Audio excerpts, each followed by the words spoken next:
Hello everyone.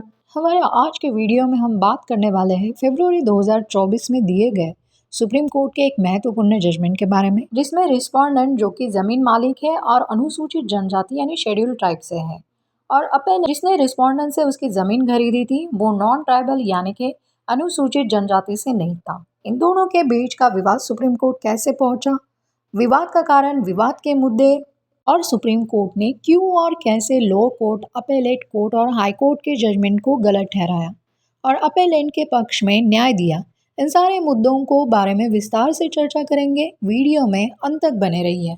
अगर आप जमीन खरीद रहे हैं, विशेषतः एक शेड्यूल ट्राइब यानी कि अनुसूचित जनजाति के जमीन मालिक से आप जमीन खरीद रहे हैं, तो आपके लिए जजमेंट को जानना महत्वपूर्ण है, क्योंकि शेड्यूल ट्राइब के जमीनों के लिए कानून सुरक्षा प्रदान करता है।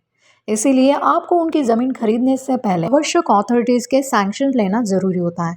अगर समय रहते ही आपने ये सैंक्शन लेने का प्रोसेस कंप्लीट नहीं किया तो फिर आपकी खरीदी हुई ज़मीन से आपको हाथ धोना पड़ सकता है। आइए जानते हैं कैसे। सबसे पहले जानते हैं क्या था ये केस। अपेलेंट बाबा साहेब धोंडीबा कुटे लोअर कोर्ट के फैसले और हाई कोर्ट के फैसले के खिलाफ सुप्रीम कोर्ट में अपील करते हैं।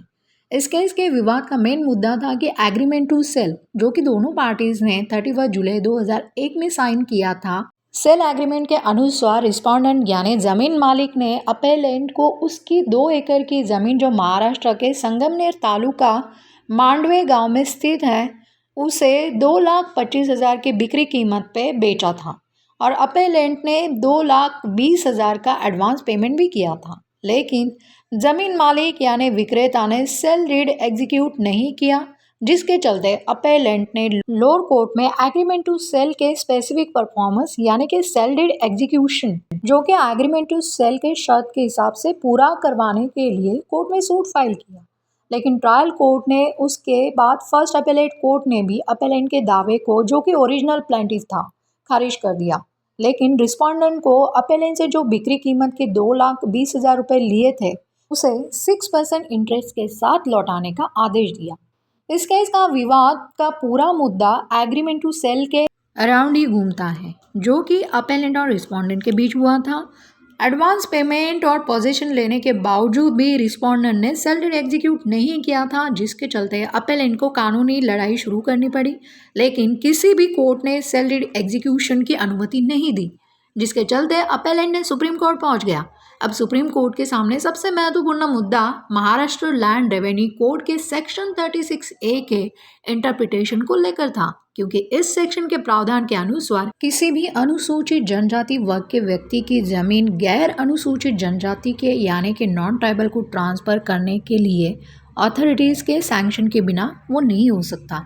लेकिन सुप्रीम कोर्ट ने इस सेक्शन का सही विश्लेषण करते हुए स्पष्ट किया कि सेक्शन 36A जो है वो एक्चुअल कन्वेंस यानी कि वास्तविक हस्तांतरण के समय रिस्ट्रिक्शंस डालता है, यानी गैर अनुसूचित जनजाति के व्यक्ति को अनुसूचित जनजाति के व्यक्ति की जमीन खरीदने के लिए सेल डीड एग्जीक्यूट करने से पहले ही आवश्यक अथॉरिटीज के सैंक्शंस लेना जरूरी है।